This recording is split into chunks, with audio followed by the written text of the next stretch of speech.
آپ کہیں مرداباد مدارس دشمن، مدرسہ کیا دشمن؟ بھائی مجھے بات کرنے دو، خدا کے لیے نعرے مت لگاؤ، ان نعروں میں تم نے بیڑا غرق کیا ہوا ہے، بات کو سمجھتے نہیں ہو اور نعرے پہ نعرے لگا رہے۔ تکلیف ہوتی ہے جب میں ان کا تذکرہ کرتا ہوں۔ چھوٹے لوگوں کو بڑا کہنا پڑا ہے اکثر، ایسی تکلیف کئی بار سہی ہے میں نے۔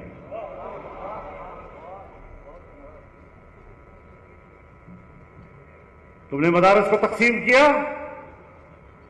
ان کی تنظیموں پر سب خون مارا، لیکن مدارس نے آپ کو شکست دے دی ہے۔ آج لاکھوں طلباء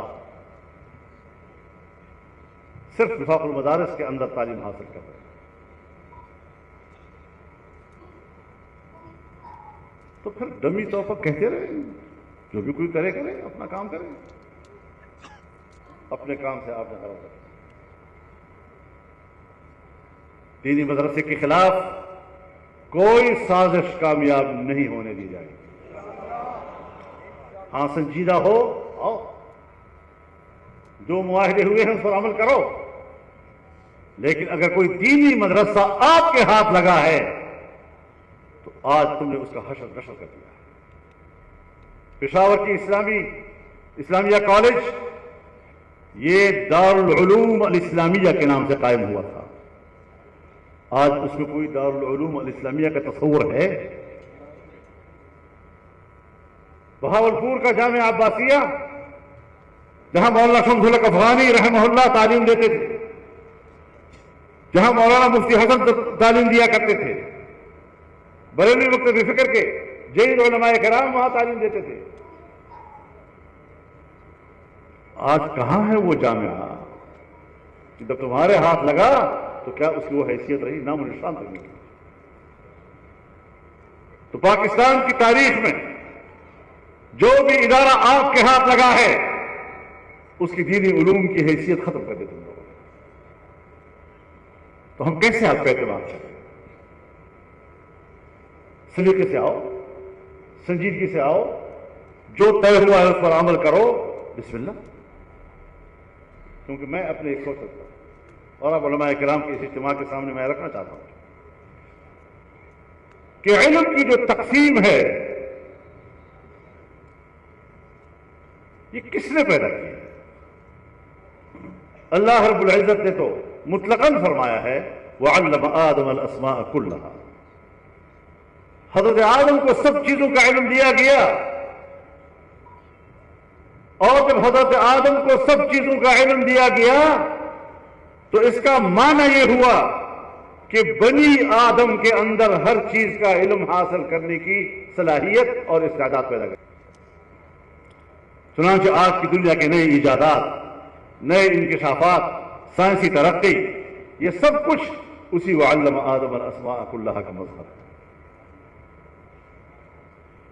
البتہ تمام علوم کے اندر کچھ امتیازات کی طرف اللہ نے اشارے کیے ہیں۔ الرحمن علم القرآن، اب قرآن ان کے علوم کو حاصل کرنا جو منبع ہے کائنات کے تمام علوم کا،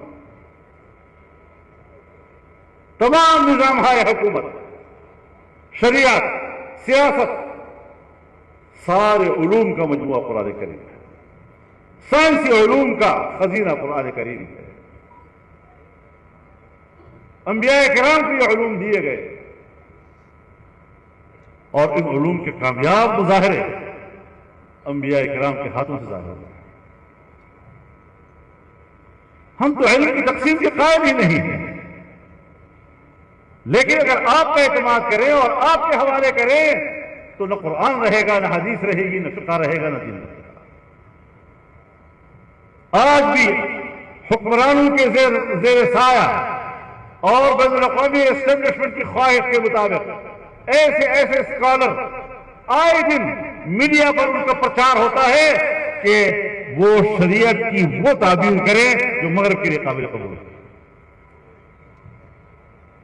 کرتے رہے، مدارس کے مقابلے میں وہ ناکام، عام مسلمان اس کی تشریحات کو قبول نہیں کر رہا. بٹھا لو اپنے سامنے 10-15-20 آدمیوں کو کہ میں کوئی نیا فلسفہ دے رہا ہوں، شریعت کی کوئی نئی تعبیر اور نیا تعارف کروا رہا ہوں جو پچھلے لوگوں کو معلوم نہیں تھی اور آج ہم پر انکشاف ہو گیا ہے. لیکن بہرحال اعتماد بنا رہا ہے. اور پھر میرے مدرسے کا طالب علم وہ کالج میں پڑھتا ہے، وہ بورڈ کا امتحان دیتا ہے. تم بتاؤ تمہارے کالج اور یونیورسٹی میں پڑھے ہوئے لوگ وہ کتنے ہیں دینی مدارس میں پڑھنے والے؟ تقابلی جائزہ تو لے لو.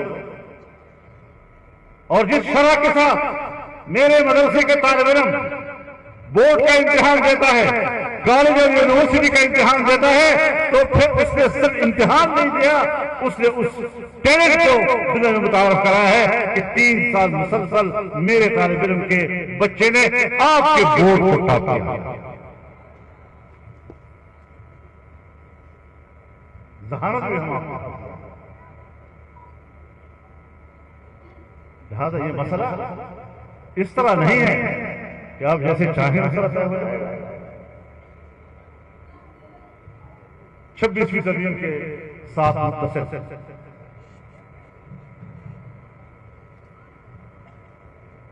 ایک قانون پاس کیا گیا. اب میں آپ یہ بات بتا دوں کہ اس قانون کا مسودہ ہم نے تیار نہیں کیا تھا، اس کا مسودہ حکومت نے تیار کیا، ہم نے قبول کیا. اسمبلی میں ہم نے پیش نہیں کیا تھا، حکومت نے پیش کیا تھا. اور چونکہ ہمارے ساتھ مشاورت کے ساتھ تھا، ہم نے ووٹ دیا، اتفاق کرا. بعد میں ہمارے کچھ بھائیوں نے شور مچایا کہ جو ہماری تنظیمیں رہ گئی، ہماری تنظیمیں رہ گئی، اور ایسا گیلا کیا جیسے کہ ان کو اس ڈرافٹ سے ہم نے نکالا. تو حکومت والوں نے کہا جی یہ تو ساتھی شور بتا رہے ہیں آپ کہ ہماری تنظیموں کا اس میں کوئی ذکر ہی نہیں ہے. میں نے کہا بھائی ڈرافٹ تو آپ نے بنایا، اسمبلی بھی آپ نے پیش کیا ہے، اس میں ہمارا کیا قصور ہے؟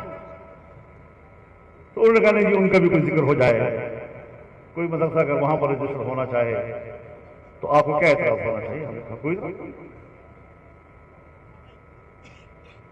اب قانون بنا ہے 1860 کی سوسائٹی ایکٹ کا، ہمارے اتحاد مدارس کے، تنظیمات اتحاد مدارس کے کو مد نظر رکھتے ہوئے اور بعد میں پاس ہونے کے بعد جب ان کی شکایت آئی تو ان کو ضمناً شامل کیا گیا.